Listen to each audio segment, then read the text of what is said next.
Welcome to the Grappling Arts podcast, where we celebrate the art of professional wrestling, explore wrestling practice, and dig deep into wrestling's rich and varied history. Throughout the series, we will be interviewing leading figures from within independent professional wrestling. Topics will include theatre, sport, storytelling, and performance. If you enjoy the series, please subscribe and leave a review. I am your host, Sam West, co-owner of the independent wrestling promotion Wrestling Resurgence, which is a theatre-led wrestling company based in the East Midlands. You can also find me at Loughborough University, where I'm a doctoral researcher studying storytelling in professional wrestling. My expert co-host is Resurgence colour commentator Claire Warden, who is a senior lecturer in English and drama, also at Loughborough University. She is also the co-editor of the fantastic Performance and Professional Wrestling book. For more information about the podcast and Wrestling Resurgence, look us up on Twitter, Instagram and Facebook.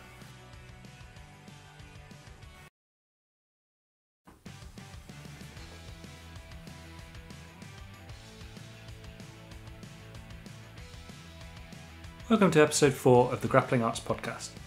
Our guests this week are Debbie Keitel and Resurgence regular Chakara. The themes for this episode include the differences between heels and faces, the art of selling, and we discuss the importance of character and character development. Chakara was a little late, so we start with Debbie and then Chakara jumps onto the call about halfway through. As is increasingly the case for the Grappling Arts, we press record as soon as the call starts, as we often find the little pre-show chats really interesting. This is the case again with this episode. I hope you enjoyed the show, and if you do, please subscribe, leave a review, give us a shout out on social media, and just generally help us promote this podcast.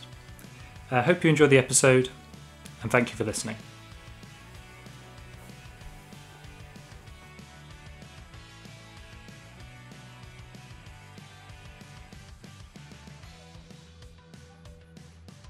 Yeah, we ended up sort of getting into, we were just talking before you arrived, but we ended up getting into all kinds of really kind of interesting stuff about like background and history and ways into wrestling and stuff, which was just like not kind of stuff that I would often hear on podcasts and things. So that was really, it was super interesting. Just to hear about their kind of diverse ways into wrestling was really interesting. So yeah, it's very cool. good. Really cool. Yeah, it'd be interesting to know, just to see what differences there are yourself coming from Ireland, like learning to wrestle in Ireland compared to Chakara, who learned in London. Yeah, very different, I imagine. How long have you been wrestling? About 3 years. I think Chakara is probably about the same. Yeah, that's quite nice because like Jetta and Erin Angel have been sort of wrestling for forever or seemingly forever. So like it's quite nice to have a couple of people who've like been in the past 3 years and kind of looked back in that period. It's quite nice. So, yeah, exactly. Yeah, that's really cool. Yeah, because they both, from what I gathered, like the holiday camps played quite an important role for them when they sort of started coming in. And both of them learned predominantly on the holiday camps. Yeah, Erin Angel spoke in such interesting ways about the holiday camp stuff, which is just like a tradition that I've always admired in lots of ways. Like, kind of the really kind of pretty hardcore, like hard, tough going and stuff. And she just spoke about it like so eloquently about like how often they're fighting and just like traveling. Like I was chatting to somebody about the other day and we were saying it's a bit like traveling like a theatre troupe, like you know, like the old school traveling theatre players who used to kind of travel around the country and perform their little shows. It's that sort of setup, which I just find really just very, very interesting. That's how it works. Yeah, when I first started that's exactly what I expected. Do they have sort of holiday camp type shows in Ireland? Or? They do in the north of Ireland, but they come down and tour the south of Ireland. So like there's just one promotion that does it and it's predominantly just kids shows and stuff, and they'd run maybe like a Thursday, Friday evening, and that's pretty much it then. I quite like a kids show, so I'm the same. I really do. Yeah. Yeah, I really like to, I don't know, I've always just really enjoyed watching kids watch wrestling, if that makes sense. Like just, yeah, there's something really kind of lovely about the way that they can suspend their disbelief in such a wonderful way that adults have to kind of relearn. Like kids just do it naturally. It's really cool. Yeah, exactly. Kids know straight away if they like you or not. Yeah, right. And they'll just respond and they'll tell you immediately. In quite rude ways that they don't like you or they do like you, and like I just really like that honesty and that authenticity that kids bring to it's one of the reasons why, you know, I say, speaking from a theatrical background, it's one of the reasons I really like kids theatres. I used to like doing pantos and stuff, like it's really I really like that. I really like that kind of family thing, and same. It's really nice what it's all about, that kind of that sort of grassroots entertainment, and just allowing these kids just to have an amazing time and to definitely see the heroes and stuff. It's really cool. I also heard, like, not the reverse, but also a couple of trainers I've heard kind of make reference to the idea that, like, kids are really hard to, it can be quite difficult to get kids to actually believe in what you're doing. Like if something looks phony, like a kid will have no problem with like calling it out. And that's true. Yeah, that's true. That is totally true. Like my nephew, I have a 5-year-old nephew, and he's totally like that all the time. Like if he's not going with your story, he's like, nah, that's nonsense. What are you talking about? Like I think kids will just tell you straight, like if that's what they think. Yeah. Interesting. Yeah. Chakara's just messaged me to say that she's running a little bit late. She's stuck in some traffic. I think what I said is maybe we'll just start recording, and then because it's on Zoom, Chakara can just jump in. Yeah. If that works for everyone. I'm enjoying our chat already. So this is how it generally works. Sam and I just do like a recording. Like when we get in, we just sort of hit record, and then Sam uses whatever pearls of wisdom come out of everyone's mouths at various points in the couple of hours we have together. So that's put me on the spot then. I've got to I know, sorry Sam. live up to that billing. I know that was got high billing, sorry about that. So we'll say that we've started, which is has become the normal grappling arts way, is to just start. So in the spirit of that, Debbie, I was wondering whether you could firstly give us a bit of a kind of origin story. So how you got into wrestling in terms of like as a fan, if you were a fan before becoming a wrestler. And that kind of early experiences of wrestling, why you decided that it was something that you wanted to pursue. Okay, cool. So I am a big fan of the Attitude Era, and that would have been when I started wrestling. So I'd say I kind of started sporadically watching, I'd say around 96, 97. And it was kind of on in the background in the evening. My brother'd be watching it, and I'd be like, oh, what's that? And then he'd be like, oh, wrestling. And I'd be like, all right, okay. And I never really took any heed of it. And then I remember one day, this like monstrous woman was on the TV, and it was China, and I was like, oh my god, women do this. And my brother was like, duh, yeah. And I was like, okay. So I just started watching it then, and I was just obsessed with her. I just she was in there wrestling Jericho and all the guys, and I was like, oh my god, when I grow up, I'm going to be just like her. I'm going to grow to be 6 foot. I'm going to be huge. I'm going to have muscles. And I didn't do any of that. But I just became obsessed with it, and I just loved the storylines. And I started getting really into promos, like watching Goldust and Mankind. And I used to get my brother to record like my promos in my bedroom, and like I'd do all like spooky makeup and stuff and think I was so cool. And then my mom would walk in being like, what's going on? But I was really into the theatrical aspect of it all, the entertainment side of things, and I loved characters. Anyone that could pull me in with a story, I loved. And then I kind of drifted off once it started kind of going into the kind of John Cena period. I kind of drifted away from wrestling, and I was going into secondary school. Had to grow up, I suppose. And it wasn't until I actually was working in New York. I moved to New York when I was 24, and I was working as a TV broadcaster. and I was sent to a casino where there was some kind of like a Comic-Con on. And I was going around and I was just asked to go around and interview all these kind of celebrities that would have been famous kind of during maybe the 70s or the 80s.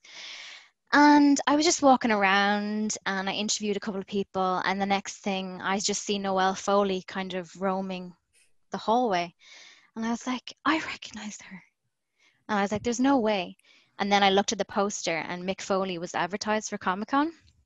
So I was like, I'm going to get an interview with Mick Foley. So I walked in and I queued up, and the cameraman was like, nobody's going to care about this. Why we waste our time? I was like, I care about this. So we queued up, and when we got there, we asked, could we have an interview? And he was like, yeah, of course, no problem. He was so lovely and just dying to chat with us. And so was Noelle. And when he heard my accent, he was like, where are you from? And I said, oh, I'm from Galway. And he was like, wow, an actual Galway girl. And then he started singing Galway Girl. And then we just kind of got talking about wrestling. And he kind of said, well, you seem like you were a big fan of it back in the day. How come you never, did anything about it? And I was like, oh, like for me to want to be a wrestler would be like telling my parents I wanted to be a princess. It wasn't feasible. There was nothing like that back then. And he was like, and would you ever think about getting into it now? Like, you've got a great look, you can talk. Is that something that you'd be interested in? And I was like, oh, I don't know. I just kind of thought like, when you're older, jumping off things and flips are a lot scarier than when you're a kid doing it off your bunk bed. But I thought to myself, maybe it could be something I look into. And he talked about how his friend Diamond Dallas Page was like 35, 36. So he was like, it's never too late. You could definitely start. And he goes, I know a wrestler and he has a school in Ireland. And I was like, what? You can do this in Ireland? So it was actually Mick Foley that told me about the school that I ended up training at, which is mind-boggling to me. So we left anyway, and we took a picture and we left. And I think a year later is when I actually started training, when I moved back to Ireland. But I decided to kind of test the waters while I was still living in New York, and I went to House of Glory. We're hosting kind of a call for potential wrestlers, and I made it as far as the gate outside, and I was like, nope, too scared. But I moved home, and a lot of things changed, and my mother got really sick, so I ended up kind of looking after her for a while. And while I was at home, I kind of had to rethink my career path and everything like that. I was like, while I have some downtime, I might as well just go try this. So I ended up going to the Fight Factory Pro Wrestling School, which was actually founded by Finn Balor. And that's who Mick was talking about. And I remember rocking up to the gym thinking, there's going to be a ring, it's going to look, really professional. I had the PC in mind. I was like, it's going to be exactly the same. And then I walked in, and it was like this little shed with shutters, blue mats on the concrete floor, damp walls. I was like, oh my God, what have I done? And then I arrived at the door, and he was like, are you here for the wrestling? And I was like, oh, I don't know. And he was like, come on, just jump in. And that was my trainer, Phil Boyd. And I jumped in, and within 45 minutes, I was hooked. I wanted to be there as much as possible. But it would take me, I would spend 8 hours traveling up and down just to train.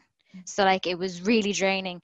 But I made it every week until eventually I was like, okay, I just need to do this full time. So I ended up quitting my job, moved to Dublin, started training full time, and then the rest is history. Wow, that's such a cool story. Yeah, that's like, I mean, I used the word origin story, but that's like full on kind of, yeah, like a proper origin story. Thank you. Yeah. Can I ask a question? I'm really intrigued because like you're talking about China being like your kind of role model in women's wrestling. I find that super interesting because I feel like a lot of like wrestlers that I speak to, like women wrestlers I speak to, will quite rightly, by the way, say that they were either Lita or Trish. Yeah. Like, are you Lita or Trish? Like I I like Trish, but like other people like Lita, and that's fine. Yeah. But like China was a really interesting choice as being like the kind of like the female role model in wrestling. I just wondered if you could talk a little bit more about that, because obviously she's such kind of an amazing innovator in women's wrestling, as often I feel kind of overlooked in kind of the history of women's wrestling for everything that she did. So I just wondered if you could talk a little bit about how you view her, really. Yeah, sure. To be honest, like when I was younger, and I mean, still, let's be honest, still to this day, I always kind of struggled with my weight, and I looked at the likes of Trish and Lita, and I was like, obviously they're absolutely gorgeous, but I just kind of felt like I wasn't like them. I was a tomboy. I played sports. I played football. I played rugby. I did martial arts. You know, I wasn't really into, like, I suppose, girly things at the time. And I just didn't find any characters that I could relate to. And then when I saw China, I was like, oh my God, she's so cool. And the idea that she could kick ass against guys like that, I don't know, I think I was just pulled in, and it kind of made me feel like, okay, it's normal to, to be strong. It's normal to play against the guys, because when I was growing up, there was no such thing as female teams in any sport. So I always had to play against the guys, but I never ever got to play an official match or anything like that, because you weren't allowed. So when I saw this woman like in a ring, like beating up all these guys, I was like, oh, I can, and it was really motivating. So I don't know, I think she just drew me in. And like later on then, when her storyline with Ivory, that was my favorite feud. And then when she started getting into the Eddie Guerrero stuff, it was so entertaining. And as I was getting older, I was just getting more invested in her and stuff. Yeah, that's really cool. I totally appreciate that feeling of like kind of looking up to a woman as somebody who can like hold their own with the guys. I totally appreciate that. Yeah. So I wonder, you talked about kind of playing wrestling as a child, and recording promos and that sort of thing, coming up with characters, doing the makeup, that sort of things. When you started training, was there any, did that kind of the memories of that sort of childhood play and stuff like that come back to you? Like, because I've had a little bit of experience in wrestling classes, and it totally reminded me of that sort of play fighting as a child and that side of things. So I wondered whether that was something that kind of resonates. Yeah, definitely. Like, I remember when I think it was like my second or third class, we had to cut promos, and you're so like, it's so uncomfortable to like be a grown up and like let the walls down and let people in and be vulnerable and like allow people to see you mess up. And as a kid, you don't care. You don't even know you're messing up. You're just saying these things, and it doesn't matter. But as an adult, you critique everything that comes out of your mouth. So it's something you really have to just like stop and just let it happen. And I remember when I cut my first promo, like it was like a direct copy of something that like Ivory or Victoria would have said. And like it just reminded me of being a kid and how much I wanted to do this as a kid. And now like being a grown-up and years later actually doing it honestly makes my promos more emotional, because I connect to that level as a kid where it's all I ever dreamed of. So I find it easy to connect emotionally when it comes to promos, because I just remember what it was like being a kid cutting them and wanting to do this so bad. Did you mentioned kind of sports and kind of athletic training and things like that. Did you do any kind of dramatic training or theatre kind of stuff before starting wrestling? Yeah, there was a point where like every weekend it was like, okay, right, we have to go to rugby, then we have to go to Gaelic, then we have to go to soccer, then we have to go to Kung Fu, then we have to go to this. And then eventually I was like, it was like a turning point. It was like, I don't want to keep doing what the guys are doing. I want to do stuff like I want to be a singer. I'm ready to start acting now. And my mom was like, oh my God. She was like, okay, well, we'll enroll you in speech drama and we'll see how you get on. And then I started it and I loved it, because you could just be silly all the time. And I got to do like promos. And I remember reciting a Goldust promo as my audition, and my teacher was horrified. She was like, why do you know what that is? Like, that's so great. And like we used to have to bring in like inspiration boards, and like it'd be like Goldust, Mankind, Roddy Piper, and my teacher would just be like, what is wrong with this girl? But I don't know. Yeah, I think that like that kind of theatrical, like if you I think I can think of quite a lot of wrestlers who kind of really benefit from having that theatrical background. I think it can be really helpful to have had that moment where, as you say, like you can just kind of be silly, be someone else, be like a different character, and that becomes something that comes quite naturally. I think think that's really beneficial for wrestlers. For sure. I think some people feel the need to be so serious all the time, and it almost holds them back. They're so uncomfortable like opening up and letting go for just 30 seconds, like a minute of just letting go and just opening up. They're so afraid that like, you know, they mightn't be taken seriously. And I think, you know, when I moved to New York, you know, I had to do so many interviews and stuff like that on the fly on live television, and you know, you mess up and eventually you just know like what works and what doesn't work. And like when you humiliate yourself on, you know, national television, you don't really mind doing it in front of 20 people. Yeah, it's interesting because you almost like it kind of sounds to me like you're in the perfect job. All these different experiences, because wrestling's such a kind of hybrid of different things.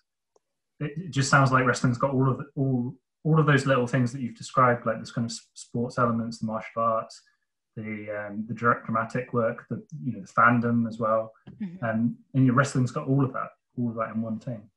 Yeah, it was as if I was trying to, you know, take different pieces of wrestling and try them out, and then at the very end I realized, you know, I just wanted to be a wrestler. I kind of put my foot into all these different avenues and stuff like that, and then eventually it happened. So I suppose it worked out. Yeah. When so I was really interested by some of the names that you mentioned, like Goldust, Mankind, China. When you were kind of into that training process and you were starting to think about being on shows and stuff like that, how far back did your kind of character, the Debbie Keitel kind of femme fatale kind of persona, when did that sort of start to come to mind?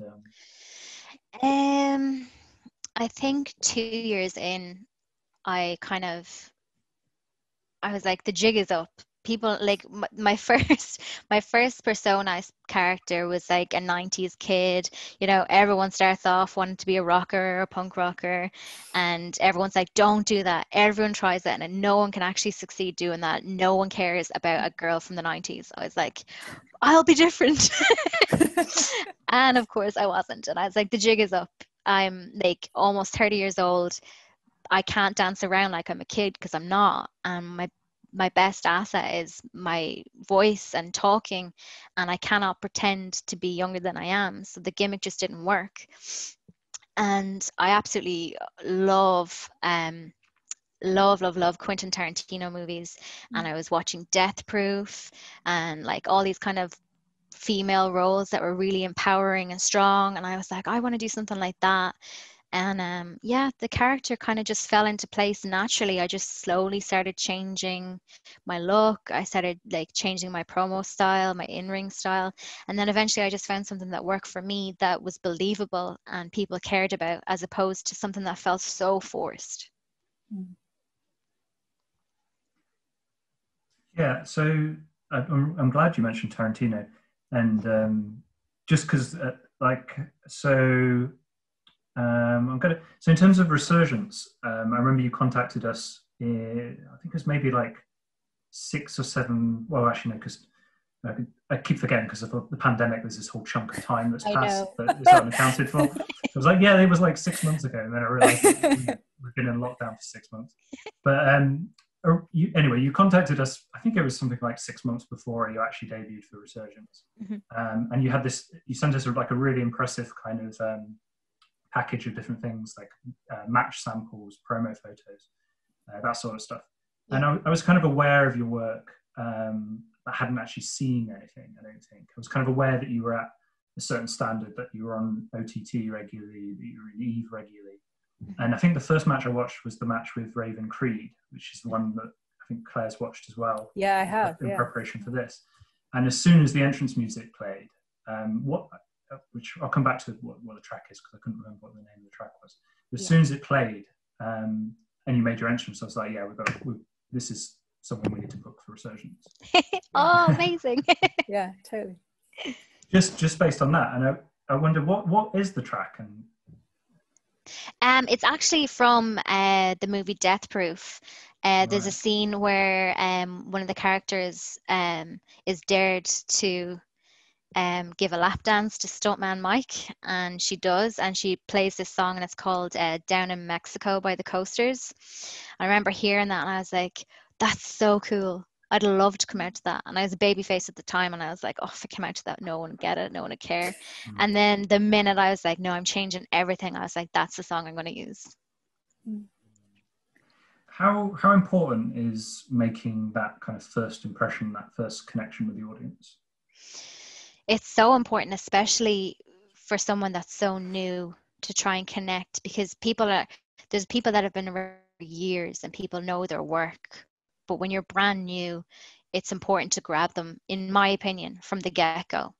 And I'm always very clear that, like, whilst I've only been training 3 years and my wrestling is improving year after year, my character is what makes me. So I always say, like, for me, I want to connect from the get-go with the audience. And that's why I always kind of try and come up with some sort of dramatic entrance.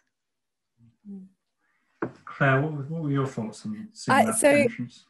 Yeah, I'm really interested in this, like, in this kind of combination of art forms that you're playing around with. So, like, there's obviously, like, the cinematic, especially like the Tarantino. Now you said sort of Tarantino, I can totally sort of see the aesthetic, and like, but at the same time, there's this sort of, like, kind of deeply theatrical, like live performance theatrical stuff. So you're talking about kind of the lap dance thing, which is, like, obviously, like, such a kind of quintessentially kind of live performance moment, you know. And wrestling's kind of ongoing connections with things like the burlesque and stuff like that. So I'm just really interested in this, that, like, the way that I suppose wrestling, and one of the things I'm always really interested in, the way that wrestling kind of brings together all sorts of different art forms and kind of allows you to express bits of lots of art forms. So I wondered if that was sort of how you were envisaging it, I guess, that you're kind of combining all these things that you love together, all these things you admire together. Definitely. Like, I wanted my entrance to look like something you'd see from the movie Burlesque, like something Cher would do, just something very flamboyant and dramatic. And then the minute I walked out, all eyes would be on me, and I just wanted that dramatic moment from my entrance. Yeah, you can really feel that. And I think in that match in particular, the one with Raven Creed, I think, like, when I was sort of making some notes about it, I was sort of comparing your characters, and I think that match works really well because of the profound difference in characters between you, which I imagine that you talked about, but, like, it works brilliantly because it's got these, like, two totally different aesthetics, totally different mannerisms, like the way the bodies move, your bodies move is, like, totally different. And so I guess that was sort of part of the whole match, I suppose, like, it's playing on those differences, isn't it?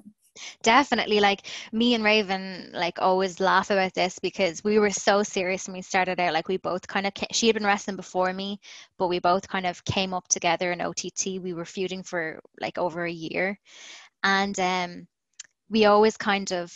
we were always very character based. All our matches had moments as opposed to high spots. We always wanted to make that emotional connection. We wanted a reaction from the audience that was more emotional than, you know, oh, I can do this really cool spot and I'm going to get a clap for it. We just wanted to connect emotionally because that's we were obsessed with was characters and development and emotions and stuff. So when we were planning a match, it was always so easy because she's so raw and rugged, and then I'm kind of, like, kind of like a burlesque dancer and quite, like, sexy in my movement and stuff like that, that the two combinations just kind of worked together because we were just complete opposites. Yeah, I'm always really intrigued by these moments of, like, opposites in wrestling that work really, really well. Like, sometimes it works well because you've got two people who are quite similar who fight each other, but often when the matches that I think about and kind of love the most in my mind, like, I kind of you know, two totally different styles of wrestling, or like totally different aesthetics of wrestling or whatever, coming together and clashing, and there's something kind of quite beautiful about that, I think. Definitely. And that's I think as well, something that your character lends itself to is when people like, I guess, ourselves, other companies, I think OTT as well do this.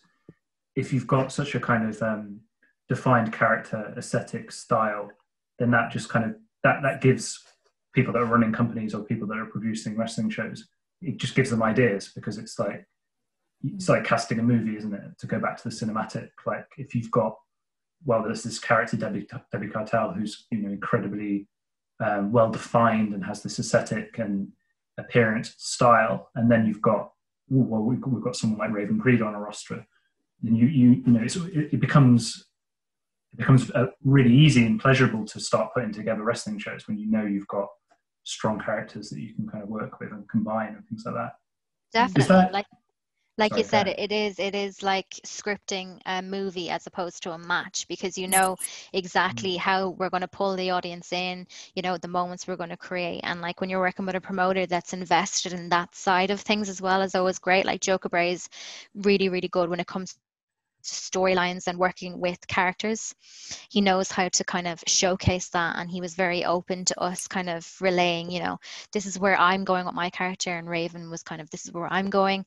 How can we kind of run with this without it becoming like ridiculously repetitive, because we were kind of feuding for a very long time, and he was just open to, you know, me just going so far left with promos, and Raven, you know, going deep into the woods doing her promos. He was just so open to all the dramatics. So I wondered if like you could talk a little bit about playing a baddie, and like what it is about playing a heel, because like, so Sam and I were having a little chat beforehand, and it's something I've always been really interested in, is like people who play baddies well, do you know what I mean? And like who can embody that, and I suppose it's like trying to get that response from an audience that boos you for all the right reasons. And I just wondered if you could maybe just talk a little bit about the kind of the art, I suppose, of playing a heel, and what are some of the things that you have to consider as you play this kind of the bad character? One thing I like to consider is the fact that you have to kind of stay in character. And when, if for example with the Raven Creed feud, like we wouldn't follow each other on social media, we wouldn't talk on social media, we wouldn't have a match and then say, oh, it was great working with you, you know, none of that. We kept it like as real as possible, and that kind of helped us as characters as well kind of build a feud. And I think playing the bad guy, I mean, I find it easier than playing the good guy, purely because I'm playing a character, so I have no problem saying the things that I would say or doing the things I would do, because I know when I go home that wasn't me, if that makes sense. So it's like a disguise, and when you're in disguise, you know, you're not afraid to humiliate yourself, you're not afraid to push boundaries, you're not afraid to say things that you wouldn't normally say. And I think, you know, you can hide behind that and push boundaries and get reactions. And like for me, it was about the look. Like I created a look that people would just want to hate. With like my makeup, my hair, my entrance, like I would get booed out of the place before I even stepped into the ring. And I just loved like being able to do that without having to do anything but walk. I remember doing a show not too long ago where I walked out with a coffee cup and I just looked at a girl and she literally got up and left. Like, and being able to do that because your character is so strong, like I love that just makes me want to push boundaries even more. But I love playing the villain. I find it so much easier to be the bad guy. I think we'll keep an eye out, but I think we might be joined by Chakara in a minute. So here we go. Interesting. Perfect timing. That was perfect timing.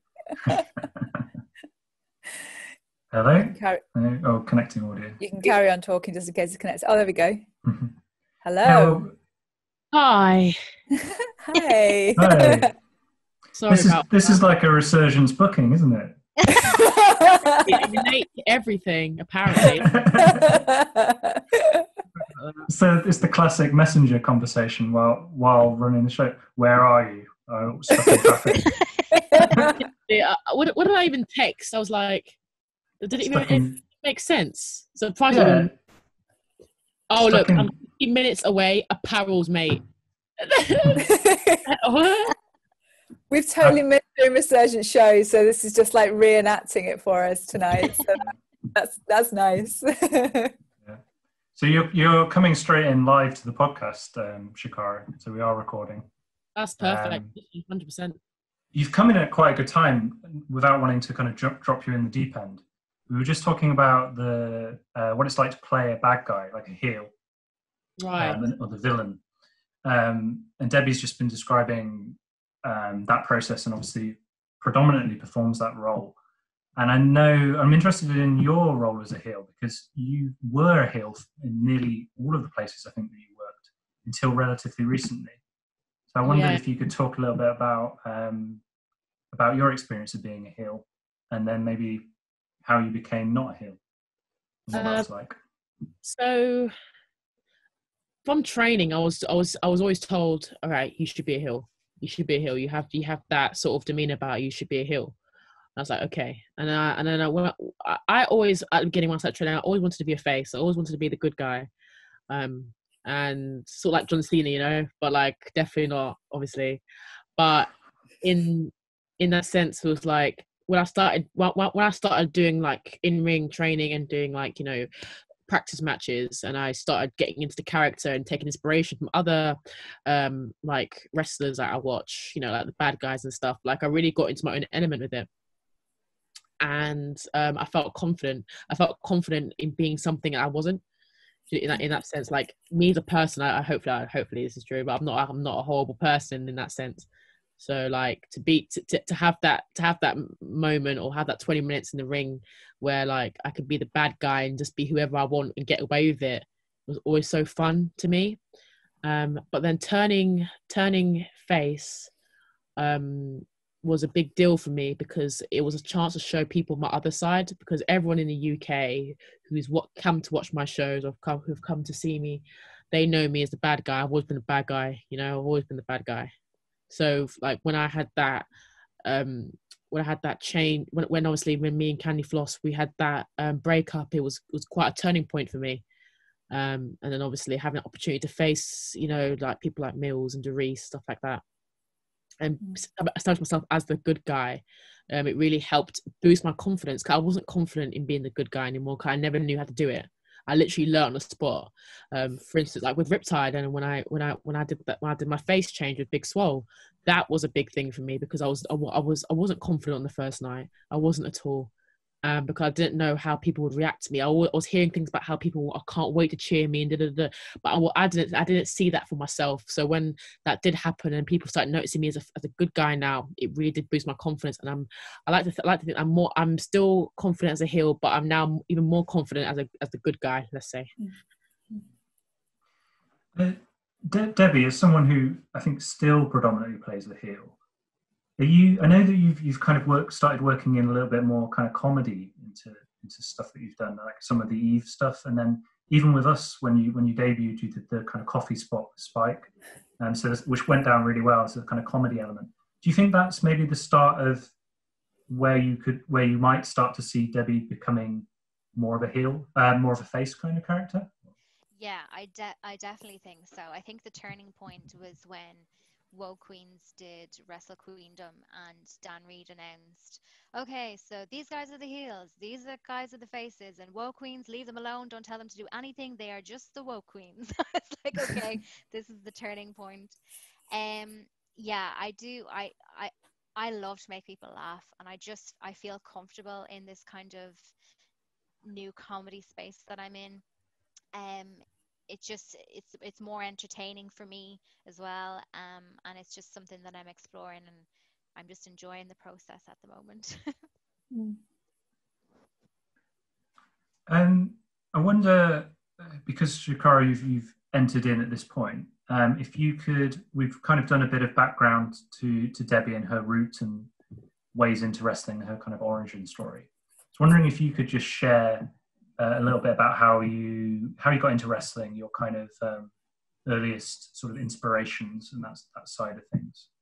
So I started watching wrestling from young. My mum was a big fan of wrestling, huge fan actually, and that sort of inspired me.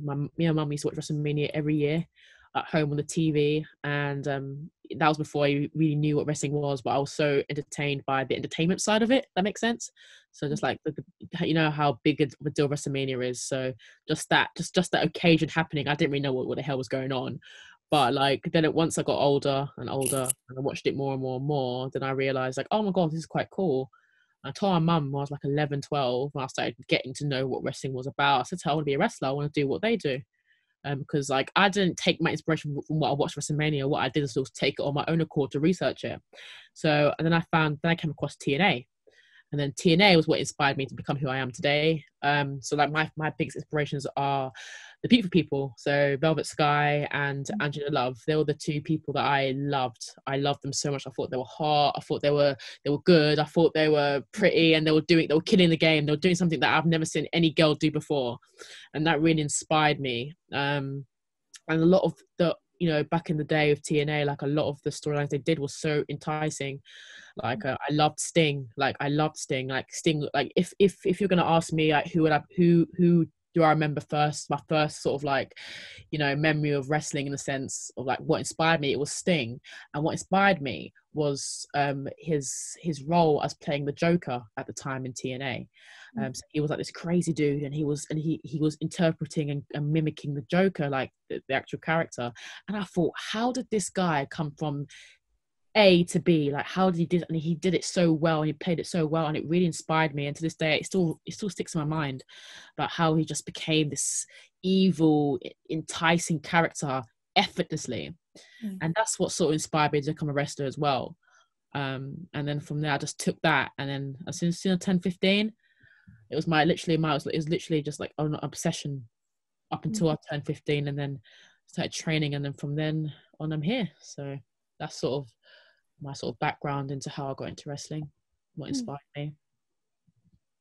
I like I'm for both, sort of a question for both of you, I think, but like I'm sort of riffing off Sting actually, but like we talked a little bit about kind of with Debbie about like how you present yourself as a character, and I'm kind of intrigued about like the makeup that you guys use and the costume that you use, and I just as you mentioned Sting there, I was like, oh yeah, of course, that's kind of a connection, really strong kind of connection between you two, is like the particular kind of costume and look, kind of makeup look and stuff like that you use as you wrestle. And I wondered if either of you had anything to say about where those inspirations came from and the importance of kind of makeup and costume to the character that you're playing.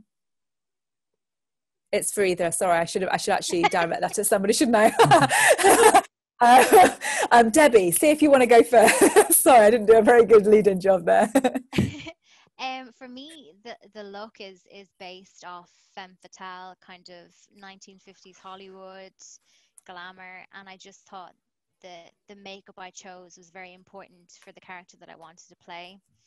And even like when I talk about how I was kind of obsessed with Goldust, like Chakara was obsessed with Sting, the costume element of it is so important. How you pose, how you walk to the ring. Like I'm so influenced, you can tell by my walk, by Goldust, and how he kind of walked slowly to the ring. There was no urgency. He was taking in every second and making the people want to see more. And I just think that's something that I've definitely tried to kind of embody myself. And with the whole makeup thing as well, it's a way to stand out and separate yourself from others as well. So like, huge dark eyes, bright red lips, lashes as long as people's legs, like, it's just the dramatic elements don't have to just be in the ring. You can put it like in your look as well. Yeah, same question, Chakara. I don't know if you had any thoughts about that. Well, like for me, like so Sting always had like this really cool look about him, and like when I started in wrestling, I was just very plain Jane. I was just Chakara. Like I literally had Chakara on my gear, and that was about it. It was like purple. and that was it. Like, I don't even like purple. Do you know what I mean? I didn't know who I was, like, until Progress Unboxing, where I thought, you know what, right? I'm doing this show. I'm so 17 at the time. I was like, I'm doing this massive show. No one knows I'm coming out. Why don't I take the opportunity to change what I am and how I look like? Everyone knew me with just like, normal like red hair, black hair, crap gear, whatever. And then I thought, you know what? Let me just turn myself into something that I like. I said, all right, cool. I was thinking about stuff that inspired me. I was like, you know what? I keep saying like goddess. I'm like, all right. So people say, golden skin, like, maybe get like the blonde hair. I was like, do you know what? Why not be the golden goddess? That'd be brilliant. So then I thought golden goddess. I was thinking, all right, the Egyptian time. And obviously I remember doing studying Egyptian like history in school. And I remember going to the museum and I was inspired by... What's that beeping noise? Yeah, it's a really loud beep. It wasn't just you, Sam, you're right. It's my Mac. Oh my God. Oops. I thought it was like, the first one sounded like some kind of clever sound effect, because you were talking about like coming up with your character idea, and then the like bell ting. rang. Do not disturb. Right. You're good. Right, we're back. Sorry, guys. Sorry for anyone watching. Anyway, what was I saying? Oh yeah, so I studied Egyptian stuff. I remember going to the museum and I remember looking when I went there, it was the Natural History Museum in London.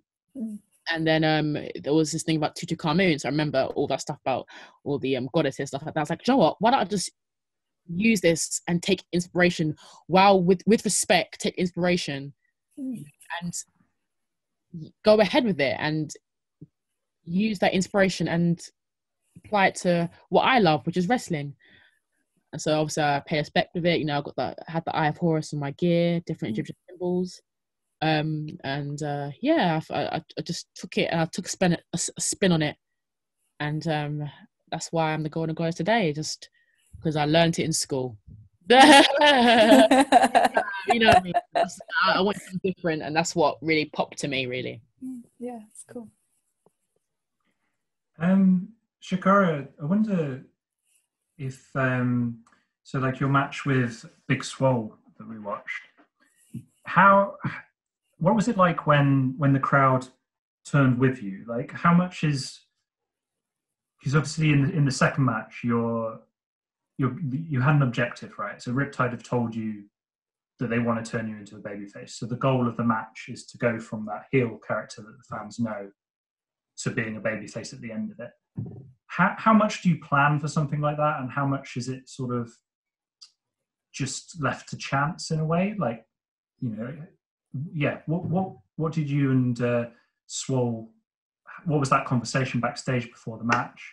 How did you kind of go about that task, and where were the kind of risks and things like that involved in it? Well,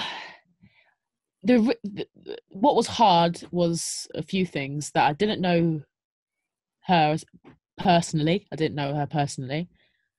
couldn't really just DM her and be like, oh, so I'm so excited. Like, I didn't know her. Do you know what I mean? Like, she's 10 times bigger than I am. So that was one thing. No, another thing that is, I knew of her before. I've watched her stuff before. So therefore, I was nervous. There was so that's already two different emotions.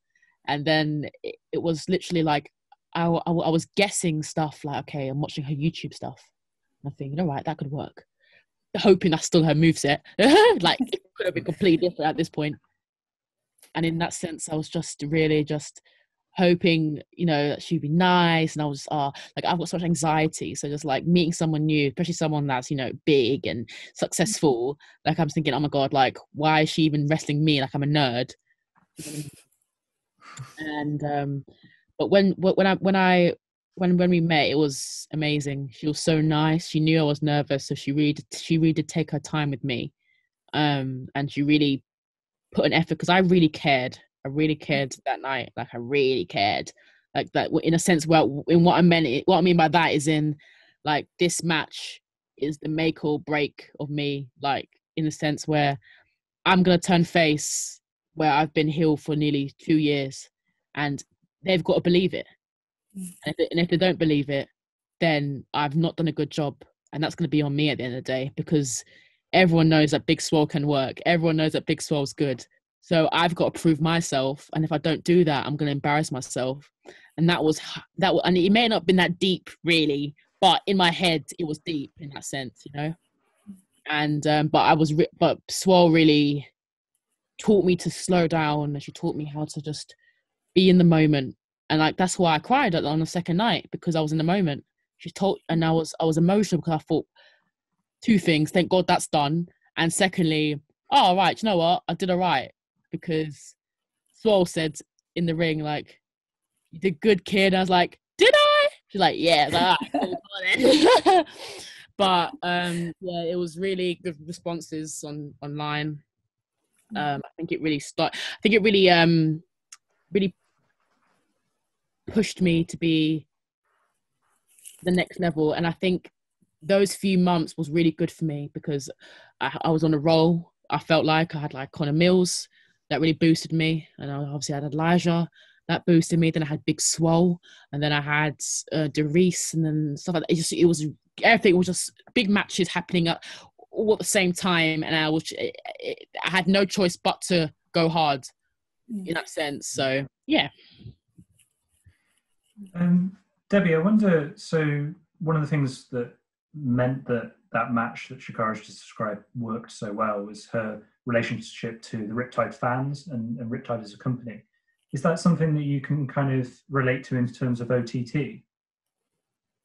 Yeah, definitely. I think when it comes to like working off character and stuff like that, you do kind of, as the match is happening, you fall into into that character, and it almost becomes real, and you do get emotional. I remember after that, like, I think it was when around the time I turned heel, I had one last match with Raven as a babyface, and I got so emotional in the ring because the crowd were with me the whole way through, and it just kind of made me feel like I'm doing good in this match, like I'm confident in this match, and every move we hit, every moment we made just kind of hit home. And I found myself getting so emotional in the match because the crowd were so invested and they were so behind what we were doing. And you can't help but, you know, get emotional when you're finally getting that kind of pat on the back when something means that much to you, you know?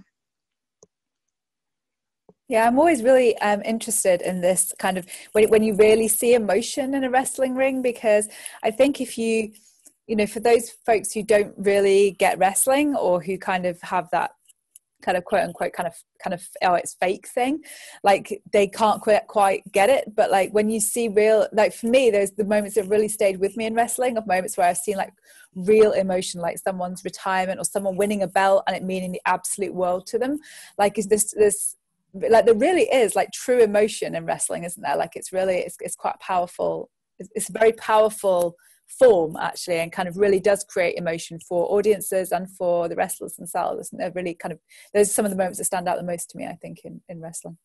Definitely, because it's not even like, we all know like who's winning the championship, who's getting the belt and stuff like that, but it is significant in the sense that you're working so hard and someone trusts you to be the person, you know, to elevate their championship and, you know, elevate their promotion. I mean, it is like, it's an honor, someone believing in you that much that they think that you can, you know, take the promotion to the next level. Like, and that's why I personally get emotional when I'm invested that much, you know. Yeah. Does that resonate with you, Chakara? So I was just thinking there, like, I always feel weird about like being told, all right, Chakara, like the belt's on you now, or like even being asked to be in the main event. Like me and Debbie, we wrestled in Phoenix in Cork, and like it was the main event. I was like, oh my god, like, because I never faced Debbie at the time, so I was like, oh my god, like, because obviously this is her home, and like she, in that sense, was like, she's been blowing up, and I'm just like, all right, okay, now I've got to prove myself. I'm always thinking about proving myself to people, so to be able to have the opportunity to wrestle her in the main event was really cool. But it's also a big honor in that sense, like so people that's been in it for like 20 years, like it's probably no big deal to them. Do you know what I mean? But for someone like me, like to be on a card is brilliant for me. But to be, you know, trusted to close the show, regardless of how big or small the venue is or how big or small the promotion is, it's an honor that I take pride in, and I like to be able to deliver to the best of my ability personally, and be able to come home and be like, right, I put my best effort and I put my best foot forward in that. But when it comes to belts, stuff like that as well, or winning tournaments or, you know, whatever, I get so nervous. I get so worried. I get so like, oh, what are people are going to say this and that on Twitter? They're not going to like it. Da, da, da. And it's just like, now I've sort of taught myself to just forget about that, in the sense where it's like, the promoter trusts you. So now I need to trust myself. If no one likes that, then tough luck, you know? Yes. I'm interested to know that you've wrestled each other. Was it just the one time that you've wrestled each other? Yeah. What were the roles? Who was face and who was heel? Chakara was face and I was heel. Yeah, it was, wasn't it? Yeah. What was that like? Obviously, ideally don't slag each other off, but it'll get a bit awkward. I loved it. I always found myself getting compared to Chakara because of, and you know, we like to sell things like dramatically. You know, we're very character based as well. And I remember the promoter asking me, you know, is there anyone in particular that you'd like to bring in? And I said, yes, definitely. Can we bring over Chakara? And the promoter was like, yeah, absolutely, no problem. And then when it was actually happening, I was so excited because I just love wrestling other women that are into the whole character thing as well. Yeah. And I didn't expect this to be the main event at all. And it was actually Chakara that told me we were in the main event. The two of us were like, okay. So, yeah, like I absolutely loved that match. I'm so sad that wasn't recorded and it's not on tape. And I know. I really enjoyed that match. That was my first kind of, you know, experience in a kind of an indie setting, doing an indie kind of match. Yeah. And I remember walking away going, yeah, like I can definitely go. Like I would absolutely love to wrestle you again. When was that? When was the match? This time last year, wasn't it? Yeah, it was. Yeah. This time last year. It's not that long ago in the scheme of things. COVID times, it was literally yesterday. Yeah. I'm interested that, Debbie, you mentioned selling, because that was one thing that I can definitely see that the two of you have in common. So and this is a question for both of you, maybe starting with Debbie, what makes a good seller and why is selling so important? Maybe, Debbie, if you could talk about selling from a heel perspective and Chakara from a babyface perspective. That's fine. Sure. Like when you think about it as a heel, you're not kind of doing much apart from reacting to what the babyface is doing. So being able to sell for them only makes them look better, makes their moves look better. But being able to do it kind of dramatically and with your character as well just kind of sets you aside from everyone else. Like everyone knows how to take a punch, but why don't we make that punch memorable? You know, that kind of way. So like when you look at the likes of like Mr. Perfect or Mankind or like Goldust, they always go the extra mile when it comes to taking something that's a signature move from their opponent.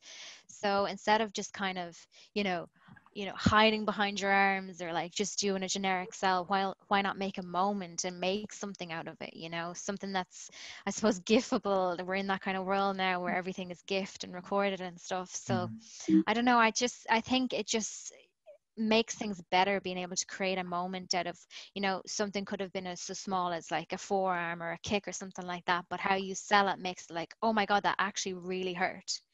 You know, it's about sucking people in because you're not just selling the move, you're selling yourself as a character. You know, how would Debbie take a slap, you know? For babyface, I found that it was really important to make sure, like the role that I'm in as a babyface now is to make sure that I am getting messed up.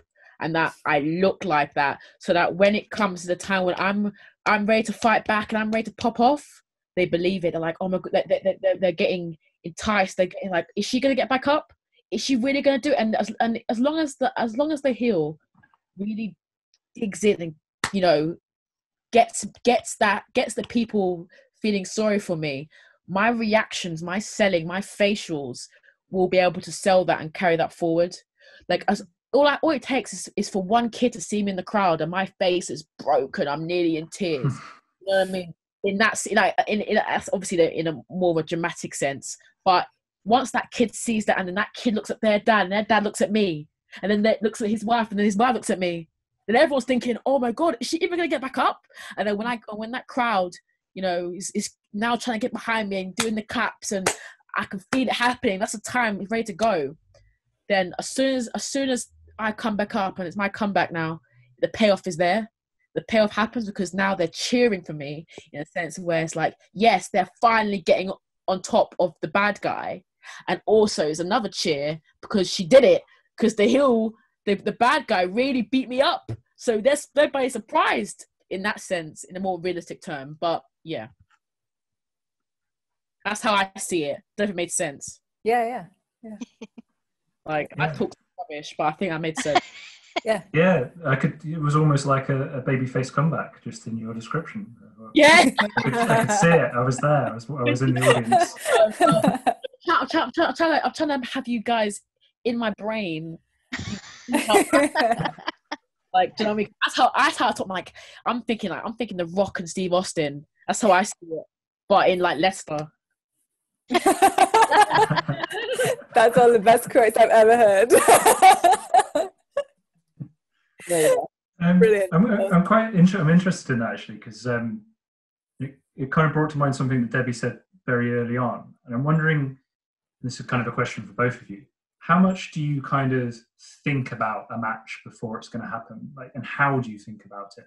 So, like, earlier, Debbie, we talked about the cinematic and your kind of interest in film and stuff like that. So I wonder, like, going into a big match, or going into like a big match in OTT or something like that, you know, are you kind of picturing what that match is going to look like in your head beforehand? Definitely. Like, first thing I do is, right, if I'm going into a call match, if it's something that doesn't have much of a build up or a story behind it, right, how can I make a story out of nothing? And that's generally what I use Twitter for, is to kind of create a background story. Or if there is a story behind it and there is a feud there, I always kind of envision, you know, how far we've come so far. Can we do a throwback to matches that we did before where there was a moment, but switch it? You know, people think this is going to happen, but we'll switch it and the opposite happens, you know.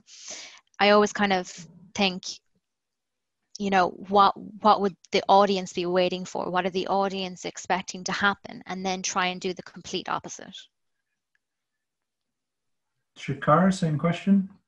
So for me personally, like, I think is it a baby face, you mean?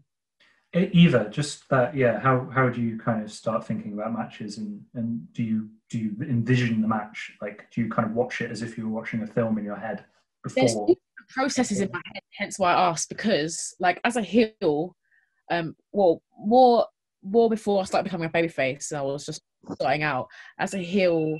I was really oh, sorry, my alarm for my tablet went off. Oh no. Sorry, I'm all over the gaff.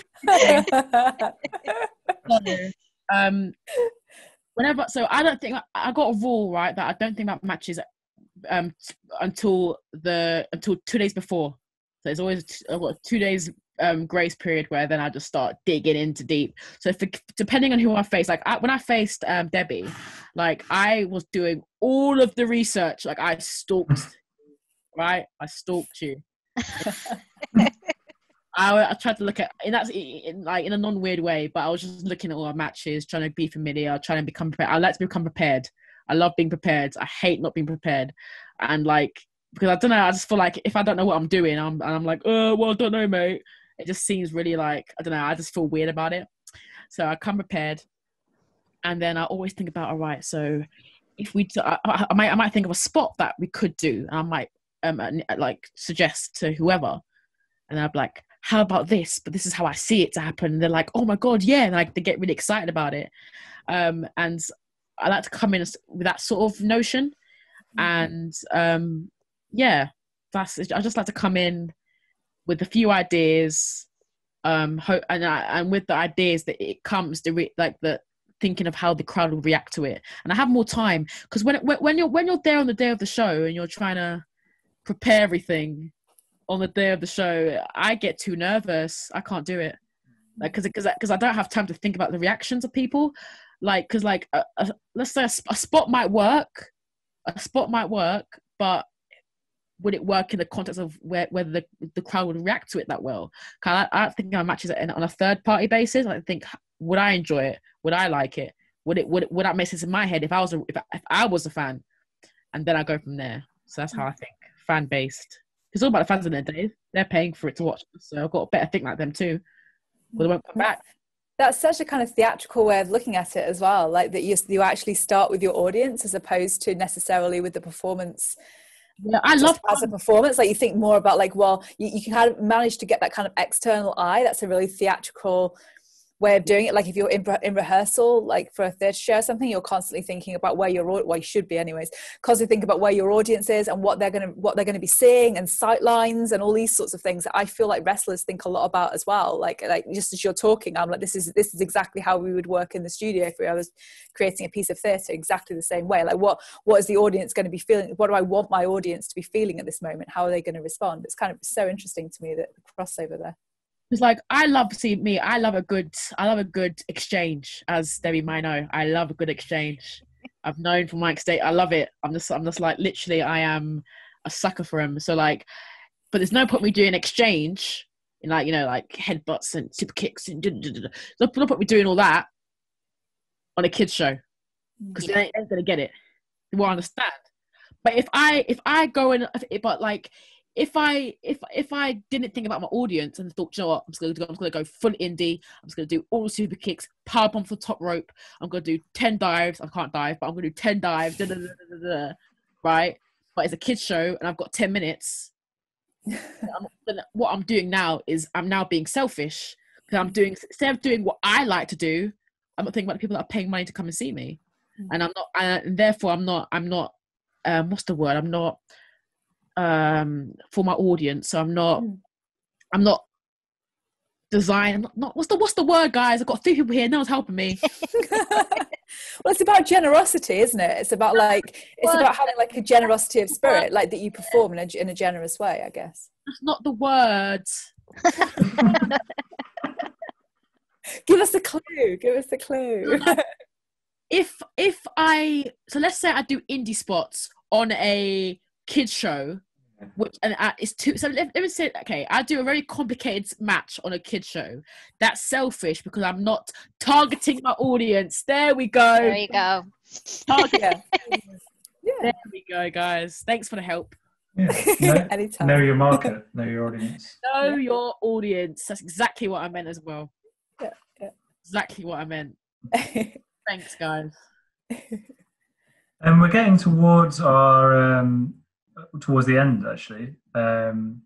So I want to maybe have a talk about what your hopes are for when wrestling comes back, if wrestling comes back. Like, and just in general, how you guys are feeling about being away from wrestling for so long. Are you kind of biting at the bit to get back? Are you just taking time away and enjoying the fact that you can take time away? Or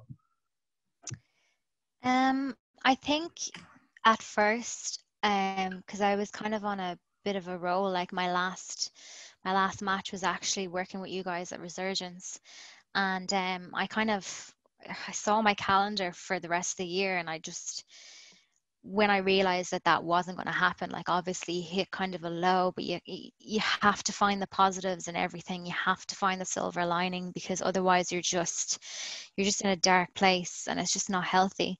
So I kind of tried to look at the positives, and getting a better sleeping pattern, taking time to just do nothing for a change instead of trying to do 10 things at the one time, working, wrestling, training, gym.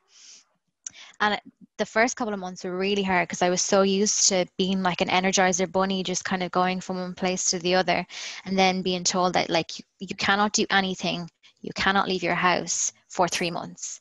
And it's just, when you think about it like that, it's so daunting. But, you know, my back pain is gone, my leg has healed, my neck has healed. Like, there's definitely been some advantages. And obviously with the levels changing and, you know, in and out of lockdown, I've had opportunities to train.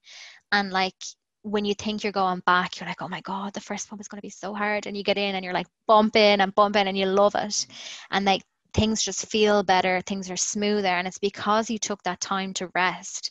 So like, there's definitely been benefits to it. But I think when it kind of came around then to the kind of speaking out movement, once we kind of got through that, I'm not going to say got through it, but I suppose when things kind of calmed down a little bit, I just could not see wrestling at all. It didn't exist. I didn't want to be a part of it. I didn't want to know about it. And I just took a complete break for the rest of the summer. I just couldn't see past all the horrific things I had read and seen and, you know, been involved in this business, you know, and the break mentally definitely was needed, like a time to recharge. I still like, we're obviously in a pandemic and everything like that, so it's still very difficult to see ahead and look towards the future and picture what that's going to be like. So I think I've personally just been taking it week by week, and, you know, as levels changed, and I suppose we just have to wait until next year. I'm just trying not to think about it until I have to think about it. So I'm just allowing myself to just, you know, take it week by week. With me, I've just been like just chilling, like doing a lot of sleeping, relaxing.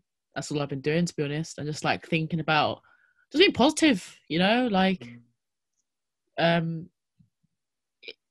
resting will come back, and it will come back when it needs to, when it's safe to do so, when everyone's safe, and yeah, I think it's just time at this point, and it's the best thing to do while we have this time is just to become best versions of ourselves.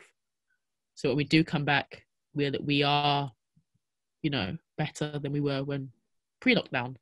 And that's how I see it anyway. I think just take it as a good rest, take it as a time to learn and refresh and love resting again. And yeah, that's what I've been doing, to be honest. Just refreshing myself. I think there's some very wise words there to maybe end the podcast on, actually. I think that was really interesting from both of you. I certainly can appreciate that feeling of the absence of wrestling. Claire? Yeah, no, I agree. I think like I'm really struck by both of like your comments at the end here, just about, because I think I imagine you to go, I think I was going to imagine that you were both going to go, we totally miss it and we need to be back in the ring immediately, and it's been terrible. But I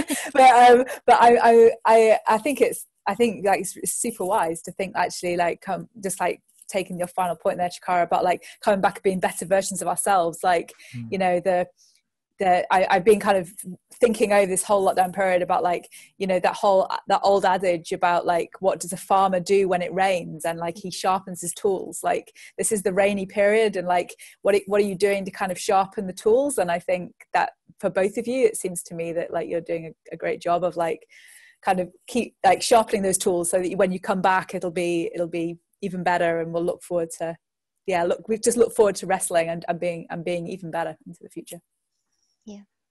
Yeah. Cool. Okay. Well, thank you both for joining us this evening. It's been really, really fascinating. I've particularly enjoyed discussing characters and personalities and different aspects of your performance practices. And it's been really kind of illuminating to hear those different perspectives. And just to listeners, I would definitely go out and check out some of the matches that we've talked about. You can get I don't know if OTT, I assume, probably have some kind of free trial on demand type thing. Yeah, I think there's a 7-day free trial there at the moment. Yeah, Eve have got a 7-day free trial as well. So there's lots of Debbie Keitel matches on both of those platforms. I know Riptide and Resurgence are both on Independent Wrestling TV. And I searched Chakara on Independent Wrestling TV, and lots of Resurgence and Riptide matches came up. And I think, and there's probably a few Eve matches as well, Chakara. Is that right? I don't know about Eve. Maybe a few. I'm not sure how much Eve stuff's about. I think they're doing this like they're deleting stuff now. I'm not even sure. But anyway, there'll be a lot of Riptide and Resurgence and stuff. So yeah. Yeah. So Sam was saying, Chakara, that actually there's that you have the record for the number of appearances on Resurgence shows. So apparently you hold the record. So it's pretty impressive. I better keep that record too. Hey Sam. Yeah, you got it. Yeah, definitely. I didn't have that again. What? I didn't hear that bit. It'd be a real shame if that record was lost. Well, we've got, Debbie made her debut at the last show, so watch out. Although you did win the Rumble, so I think that cements your future. Yeah, she threw me out. Oh, that was so hot. It was all just a blur. Okay, well, we look forward to working with both of you in the future. I'm sure we'll see both of you in Resurgence Ring. And yeah, thanks again for joining us. Thank you so much for having me. Cool. That's where I'll stop it. I don't know how that awkward bit at the end is like, have we stopped? Yeah, stopped. Sam and I just create awkward moments in podcast. Like this is basically how we do things. Like we don't have a start. We just have we just enter into. Did you hear that? Yeah. How are you hearing that?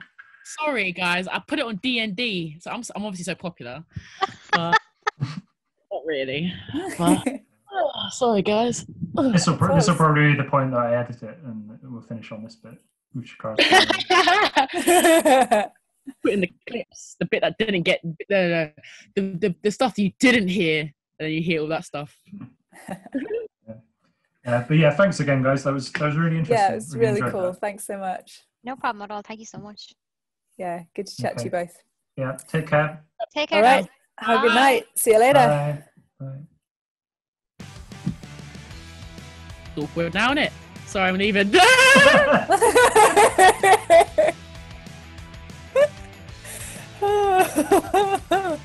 Classic. That was good.